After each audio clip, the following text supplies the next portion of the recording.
ಅಧ್ಯಕ್ಷರೇ, ಈ ಕಾಲೇಜಿನ ಅಭಿವೃದ್ಧಿ ಕಮಿಟಿಯ ಅಧ್ಯಕ್ಷರೇ, ಉಪಾಧ್ಯಕ್ಷರೇ, ಸದಸ್ಯರೇ, ಈ ಕಾಲೇಜಿನ ಉಪನ್ಯಾಸಕ ಸಹೋದರ ಸಹೋದರಿಯರೇ, ಮಾಧ್ಯಮ ಪ್ರತಿನಿಧಿಗಳೇ ಹಾಗೂ ಈ ಕಾರ್ಯಕ್ರಮದ ಕೇಂದ್ರ ಬಿಂದುಗಳಾದಂಥ ವಿದ್ಯಾರ್ಥಿನಿಯರೇ, ಈಗ ಮಠ ಮಧ್ಯಾಹ್ನದೊಳಗೆ ಹೊಸದು ಸಿಕ್ಕಾಪಟ್ಟಿ ಹೊಟ್ಟೆ ಹಸ್ದೈತಿ.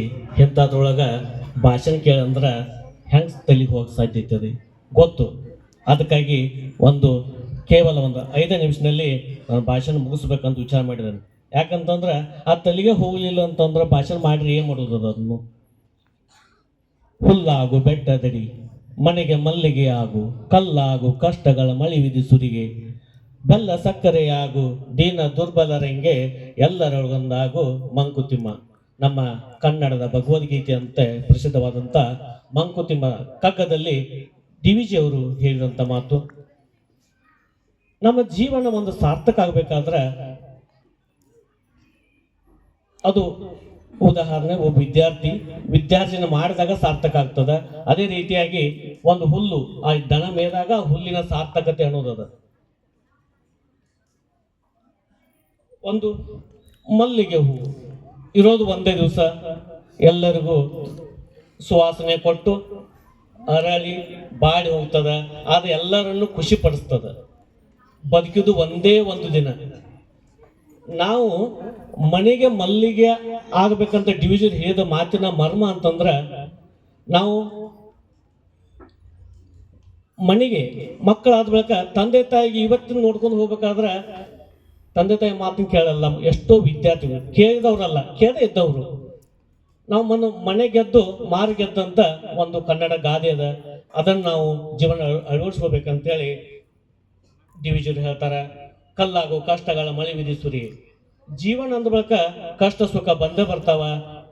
ಕಷ್ಟ ಬಂದಾಗ ಕುಗ್ಗದೆ ನಾವು ಕಲ್ಲಿನಂತೆ ಅಚಲವಾದಂಥ ಒಂದು ನಂಬಿಕೆ, ಆತ್ಮವಿಶ್ವಾಸಗಳನ್ನ ನಮ್ಮಲ್ಲಿ ಬೆಳೆಸಿಕೊಳ್ಳುವಂಥ ಕೌಶಲ್ಯವನ್ನು ಬೆಳೆಸ್ಕೋಬೇಕು. ನೋಡ್ರಿ, ಇವತ್ತು 99 ಮಾರ್ಕ್ಸ್ ಬಂದಿರ್ತಾರೆ, 1 ಮಾರ್ಕ್ಸ್ ಬೀಳಂತ ಆತ್ಮಹತ್ಯೆ ಮಾಡ್ಕೊಳ್ಳುವಂಥ ಎಷ್ಟೋ ವಿದ್ಯಾರ್ಥಿಗಳಿದ್ದಾರೆ. ಅಂದ್ರೆ ಮಾಸ ಜೀವನ ಏನು?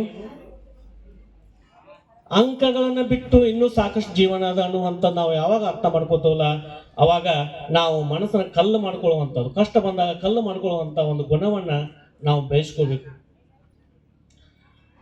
ನಿಮಗ ಕೆಲವೊಂದು ಪ್ರಸಂಗಗಳ ಮೂಲಕ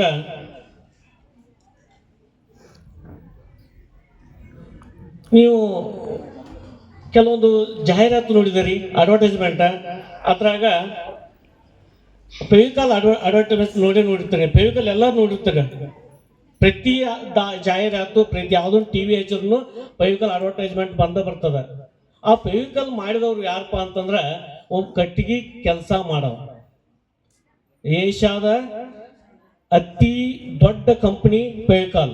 ಆಕ್ಚುಲಿ ಅದ್ ಹೆಸರು ಫೆವಿಕಾಲ್ ಅಲ್ಲ, ಅಂಟದ. ಅದು ಕಂಪನಿ ಹೆಸರು ಫೆವಿಕಾಲ್.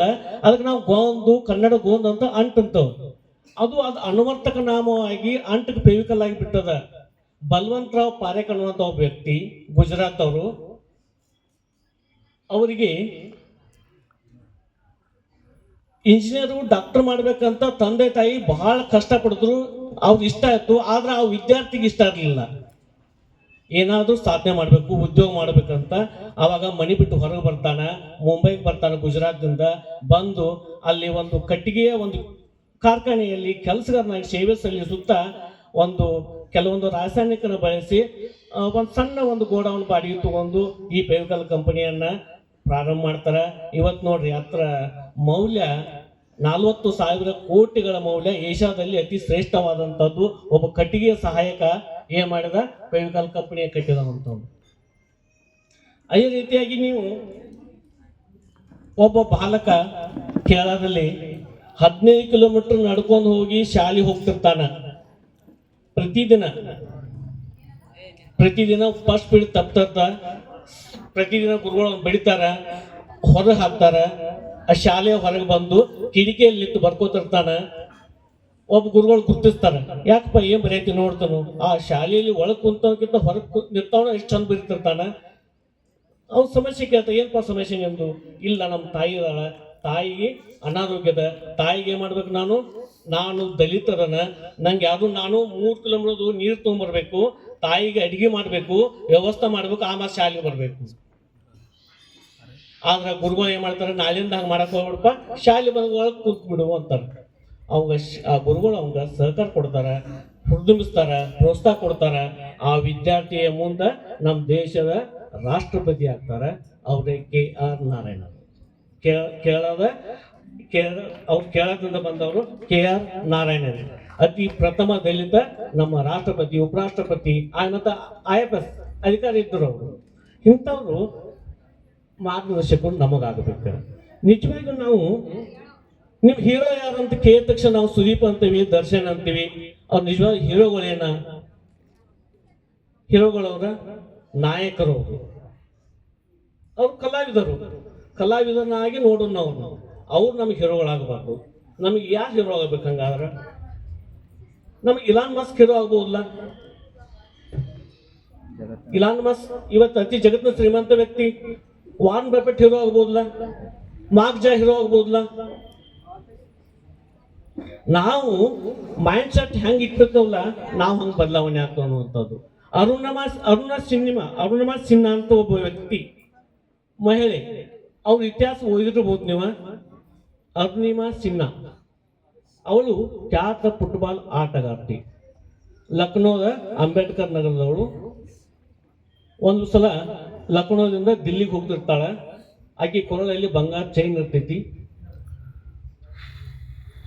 ಎಲ್ಲಿ ಹೊಟ್ಟಿದ್ರೆ ಟ್ರೈನ್ದಲ್ಲಿ ಹೋಗ್ತಿರ್ತಾಳೆ. ಹೋಗುವಾಗ ಕಳ್ಳರು 4 ಜನ ಕಳ್ಳರು ಏನು ಮಾಡ್ತಾರೆ, ಚೈನಾ ಕೊಡು ಅಂತಾರೆ, ಕೊಡುವುದಿಲ್ಲ.